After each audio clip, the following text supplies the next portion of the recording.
नमस्कार, स्वागत है आप सभी का शिक्षा सिटी के यूट्यूब चैनल में। दोस्तों, इस वीडियो में हम बात करेंगे नोबेल पुरस्कार 2020 के बारे में। हाल ही में आपको पता होगा कि नोबेल पुरस्कार विजेताओं की घोषणा कर दी गई है। अभी केवल 3 क्षेत्र में आप यहाँ देखिएगा, अभी जो नोबेल पुरस्कार विजेता हैं उनकी घोषणा केवल 3 क्षेत्रों में की गई, मतलब 3 एरियाज़ में जो है अभी नोबेल पुरस्कार विजेताओं की घोषणा की गई है।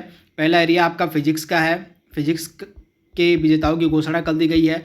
उसके बाद केमिस्ट्री के विजेताओं की, मतलब केमिस्ट्री के लिए जो नोबेल पुरस्कार दिया जाता है उसके विजेताओं की घोषणा कर दी गई है। और मेडिसिन के क्षेत्र में जो नोबेल पुरस्कार दिया जाता है उसके विजेताओं की घोषणा कर दी गई है 2020 के लिए। तो इन 3 क्षेत्र को आज हम पूरे डिटेल में कवर करेंगे। जैसे जैसे बाकी के पुरस्कारों की घोषणा की जाएगी उनको भी हम आगे के वीडियो में कवर करवा देंगे। तो चलिए आज के सेशन को स्टार्ट करते हैं और देख लेते हैं कि इन 3 क्षेत्र फिजिक्स, केमिस्ट्री और मेडिसिन के क्षेत्र में 2020 का जो नोबेल पुरस्कार है वह किसको किसको दिया गया है। तो चलिए वीडियो को स्टार्ट करते हैं। तो सबसे पहले हम बात करेंगे चिकित्सा विज्ञान क्षेत्र की। तो 5 अक्टूबर 2020 को स्वीडन की राजधानी स्टॉकहोम में चिकित्सा विज्ञान के क्षेत्र में नोबेल पुरस्कार 2020 की घोषणा कर दी गई है। इस वर्ष का जो पुरस्कार है 2 अमेरिकी और 1 ब्रिटिश वैज्ञानिक को संयुक्त रूप से प्रदान किए जाने की घोषणा की गई थी। इसे आप याद रखिएगा, इस वर्ष का जो चिकित्सा विज्ञान में नोबेल पुरस्कार है यह 2 अमेरिकी और 1 ब्रिटिश वैज्ञानिक को दिया जाएगा संयुक्त रूप से। तो आपसे ध्यान दीजिएगा। तथा यहाँ पे आप देख रहे हैं 3 वैज्ञानिक कौन कौन से हैं। तो हॉर्वे जे अल्टर, ये अमेरिका के रहने वाले हैं। उसके बाद माइकल यूटन, ये यूनाइटेड किंगडम के रहने वाले हैं। और तीसरे हैं आपके चार्ल्स एम राइस, ये अमेरिका के रहने वाले हैं। तो 3 लोग हैं जिनको 2020 का चिकित्सा के क्षेत्र में नोबेल पुरस्कार दिया गया है। तो आप इसे याद रखिएगा। अब इन तीनों को चिकित्सा के क्षेत्र में नोबेल पुरस्कार दिया क्यों गया, ये भी इंपॉर्टेंट है।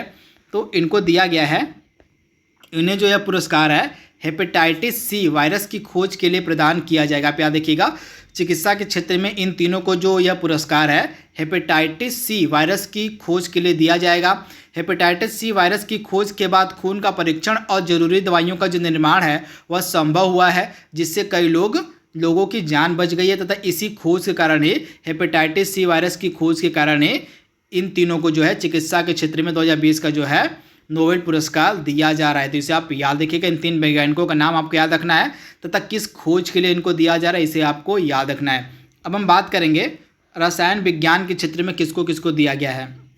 तो रसायन विज्ञान के क्षेत्र में 2 महिलाओं को दिया गया इस बार का यह पुरस्कार। तो यहाँ पे देख रहे हैं नोबेल प्राइज़ फॉर केमिस्ट्री 2020, इस साल का जो केमिस्ट्री यानी कि रसायन विज्ञान का जो नोबेल पुरस्कार है यह दिया गया है किनको, इमैनुअल चार्पियर को और जेनिफर ए डोडना को। तो आप इसे याद रखिएगा, 2 महिलाएं हैं। पहली महिला का नाम है इमैनुअल चार्पियर और दूसरी महिला का नाम है जेनिफर ए डोडना। अब इनको रसायन विज्ञान के क्षेत्र में क्यों दिया गया है, तो जीनोम एडिटिंग की नई पद्धति खोजने के लिए। आप याद रखिएगा, जीनोम एडिटिंग की नई पद्धति खोजने के लिए इमैनुअल चार्पियर और जेनिफर ए डोडना को जो है रसायन विज्ञान के क्षेत्र में 2020 का नोबेल प्राइज़ दिया गया है। तथा यहाँ पे आपको पता होगा जो रसायन विज्ञान के लिए नोबेल पुरस्कार दिया जाता है यह royal academy of sciences Stockholm Sweden के द्वारा प्रदान किया जाता है। तो इसे भी आप याद रखिएगा। अगला पुरस्कार है भौतिक विज्ञान के क्षेत्र में नोबेल पुरस्कार। तो भौतिक विज्ञान के क्षेत्र में नोबेल पुरस्कार किसको किसको दिया गया इसे भी देख लेते हैं। तो यहाँ पे आप देख रहे हैं वर्ष 2020 के फिजिक्स नोबेल पुरस्कार को 2 भागों में विभाजित किया गया है। इसमें जो आधा पुरस्कार है रोजर पेनरोज को दिया जाएगा। आप याद देखिएगा, जो फिजिक्स के क्षेत्र में इस बार का नोबेल पुरस्कार दिया जाएगा इसमें से जो आधा पुरस्कार है वह रोजर पेनरोज को उनकी black hole formation is a robust prediction of a general theory of relativity के लिए दिया जाएगा।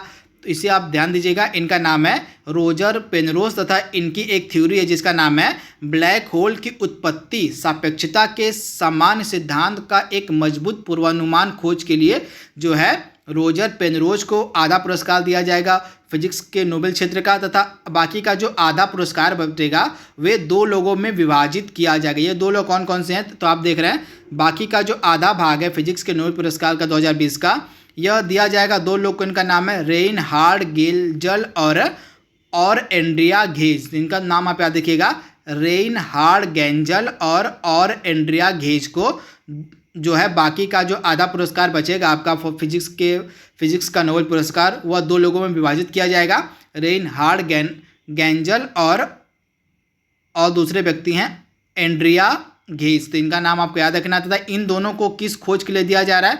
तो हमारे गैलेक्सी के केंद्र में सुपर मैसिव कॉम्पैक्ट ऑब्जेक्ट की खोज के लिए जो है इन दोनों को दिया जा रहा है यह फिजिक्स में नोबेल पुरस्कार। तो आपको याद रखना है फिजिक्स का जो नोबेल पुरस्कार इस बार का 3 लोगों को दिया जाएगा, जिसमें से पहला फिजिक्स के नोबेल पुरस्कार का जो आधा हिस्सा होगा, मतलब आधा भाग होगा, केवल एक व्यक्ति को रहेगा। उसमें का जो पुरस्कार राशि रोजर पेनरोज को जाएगी और बाकी का जो आधा हिस्सा बटेगा वो 2 लोगों में विभाजित होगा। 2 लोग कौन कौन से? रेनहार्ड गेंजल और दूसरे व्यक्ति हैं एंड्रिया घेस। तो ये 2 लोगों में बाकी का आधा पुरस्कार फिजिक्स का डिवाइड होगा। तो इसे आप ध्यान दीजिएगा। तथा फिजिक्स का जो नोबेल पुरस्कार है यह royal academy of sciences Stockholm Sweden के द्वारा प्रदान किया जाता है। तो इसे आप ध्यान दीजिएगा। तो दोस्तों यहाँ पे हमने 3 क्षेत्र में अब तक जो नोबेल पुरस्कार विजेताओं की घोषणा की गई है, फिजिक्स, केमिस्ट्री और मेडिसिन, उसको हमने कवर कर लिया है। जैसे जैसे बाकी के क्षेत्र के पुरस्कारों की घोषणा की जाएगी उनको भी हम आगे आने वाले वीडियो में कवर करवा देंगे। तो आज के लिए बस इतना ही। Thank you, thanks for watching, thank you.